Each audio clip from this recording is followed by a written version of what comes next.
మద్దెలపాలెం దరి కళాభారతిలో ఈ నెల 23న ఇండియన్ మ్యూజిక్ అకాడమీ వార్షిక వేడుకను నిర్వహించనున్నట్టు అకాడమీ వ్యవస్థాపక అధ్యక్షుడు డాక్టర్ బిఎస్ రెడ్డి పేర్కొన్నారు. మంగళవారం డాబా గార్డెన్స్ సమీప విజేఎఫ్ ఏర్పాటు చేసిన విలేకరుల సమావేశంలో ఆయన మాట్లాడారు. ఆ రోజు ప్రత్యేక ఇంద్రజాల ప్రదర్శనలతో పాటు పలువురు ఇంద్రజాలికలకు అవార్డులు అందిస్తామన్నారు. వైజాగ్ ఫిల్మ్ సొసైటీ అధ్యక్షుడు నర్వా ప్రకాష్, ఆర్టిస్ట్ ధనుంజయ్ తదితరులు ఈ కార్యక్రమంలో పాల్గొన్నారు. ట్రేడ్ మార్క్ పొందిన అవార్డు ఇది పేటెంట్ రైట్స్ తో. సో ఇంకొకరు ఎవరు కూడా ఈ పేరు కానీ ఈ డిజైన్ కానీ యూజ్ చేయకుండా మెజిషియన్లు అత్యున్నత ఎవరైతే మ్యాజిక్ లో అత్యున్నత శిఖరాలకు వెళ్ళారో, ఎవరైతే హైలీ అచీవ్డ్ అకంప్లిష్డ్ మెజిషియన్స్ ఉన్నారో వాళ్ళని హానర్ చేయడానికి ఈ అవార్డుని ఈ ఏడాది 2025లో పిసి సర్కార్ గారికి స్వర్ణాభిషేకం, ఆయనకి స్వర్ణ పుష్పాలతో అభిషేకం కూడా ఆయనకి జరుగుతుందండి. ఇంకా మెజిషియన్ ఉన్నారు, అందరూ కూడా ఒకసారి వేదిక మీదకి రావాల్సింది కోరుకున్నాం.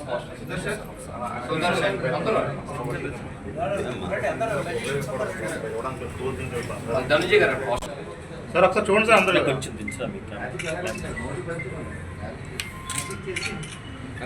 మనకి తెలియకుండా మన జేబులోకి వెళ్ళిపోతుంటే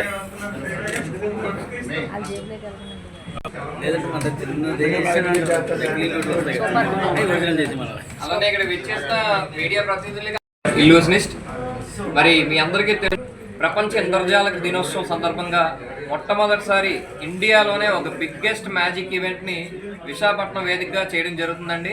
మరి ఈ కార్యక్రమానికి ప్రపంచ దేశాల నుంచి కూడా మెజిషియన్లు మొట్టమొదటిసారి విశాఖపట్నం వస్తున్నారు. వాళ్ళ ప్రత్యేకమైన ప్రదర్శనల్ని విశాఖ ప్రజలందరికీ చూపించబోతున్నారు. అలానే ఇండియాకి సంబంధించి లెజెండరీ మెజిషియన్ పిసి సర్కార్ జూనియర్, ఆయన కోల్కతా వెస్ట్ బెంగాల్ నుంచి కూడా వస్తున్నారండి. ఆయనకి జీవిత సాఫల్య పురస్కారంతో పాటు స్వర్ణాభిషేకంతో చేయడం జరుగుతుంది. మరి అదే వేదికగా ఇండియన్ మ్యాజిక్ అవార్డ్స్ నైట్ అనే పేరున మొట్టమొదటిసారి ఇండియాలో ఈ గోల్డెన్ మెజిషియన్ అవార్డుని లాంచ్ చేయడం జరుగుతుంది. కేవలం ప్రపంచంలో మ్యాజిక్ ఆర్ట్ కళకు సంబంధించి ఆస్కార్ ఆఫ్ మ్యాజిక్ అని అమెరికాలో న్యూయార్క్లో మాత్రమే మాకు ఒక అవార్డు ఉంది. మరి first time trade mark award magic కళకు సంబంధించి ఇండియాలో ఒక ట్రేడ్ మార్క్ అవార్డుని ఇండియాలో లాంచ్ చేసి ఈ మొట్టమొదటి అవార్డుని పిసి సర్కార్ జూనియర్ అయినటువంటి పిసి సర్కార్ జూనియర్ గారికి ఫిబ్రవరి 23న కళాభారతిలో ఇవ్వడం జరుగుతుంది.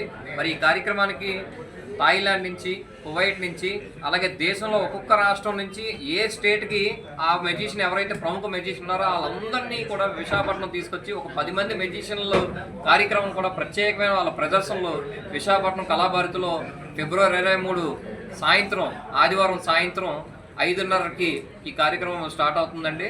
కాబట్టి మన ప్రజలందరూ కూడా ఈ కార్యక్రమానికి ఎలాంటి ప్రవేశ రుసుము అయితే నిర్వహించట్లేదు కాబట్టి ఉచితంగా చూపిస్తున్నాం. ఎందుకంటే దీని ముఖ్య ఉద్దేశం మ్యాజిక్ ఆర్ట్ కళని విస్తృతంగా ప్రమోట్ చేయడం. ఈరోజు డిజిటల్ మీడియాలో మనం చూస్తే అంత యానిమేటెడ్ వీడియోస్ అండి. ఏది నిజం ఏది భ్రమం తెలియని పరిస్థితుల్లో ఉన్నాం. ఈవెన్ బాగా ఎడ్యుకేటెడ్ పీపుల్ కూడా మనకు సెల్లో ఈరోజు వాట్సాప్లో వస్తున్నాయి యానిమేటెడ్ వీడియో. ఇది ఎలా జరుగుతుంది, ఇది నిజమా కాదా అని చెప్పి అందరూ భ్రమపడే పరిస్థితి. సో ఈవెన్ ఒకప్పుడు ఇల్లిటరేట్స్ మాత్రమే నమ్మేవారు. ఈరోజు బాగా చదువుకున్న వాళ్ళని కూడా, బాగా ఇంటలెక్చువల్ ఐక్యూ ఉన్న వాళ్ళని కూడా మాయ చేసే పరిస్థితి, భ్రమ చేసే పరిస్థితి ఈ టెక్నాలజీకి వచ్చింది. కాబట్టి ఇలాంటి అపోహలు పోకుండా ఏది నిజమైన మ్యాజిక్, ఏది ఫేక్, అసలు ఈ మ్యాజిక్ ఎలా జరుగుతుంది, దీనికి వెనకాల బిహైండ్ ఎలాంటి మాయలు మంత్రాలు లేవు. మరి గత 50-60 సంవత్సరాలు 70 సంవత్సరాలు ఇండియన్ మ్యాజిక్ గురించి తెలిసిన వాళ్ళకి సీనియర్ పిసి సర్కార్ గురించి తెలిసి ఉండాలి. ఇప్పుడు కూడా యూట్యూబ్లోకి వెళ్తే మీకు పిసి సర్కార్ అని కొడితే ఆయన ట్రైన్ ఆపటం అవన్నీ మనకు కనబడుతూ ఉంటాయి. మీకు ఇంట్రెస్ట్ ఉంటే చూడవచ్చు. ప్రపంచంలో భారతదేశంలోనూ ఎన్నుకోదగినటువంటి వ్యక్తి, మ్యాజిక్ గురించి పూర్తి అవగాహన ఉన్నటువంటి వ్యక్తి ఒకే ఒక సీనియర్ పిసి సర్కార్. ఆయన్ని జవహర్లాల్ నెహ్రూ గారు కూడా ఆయన యొక్క ట్రిక్లు చూసినటువంటి నేపథ్యం ఉంది.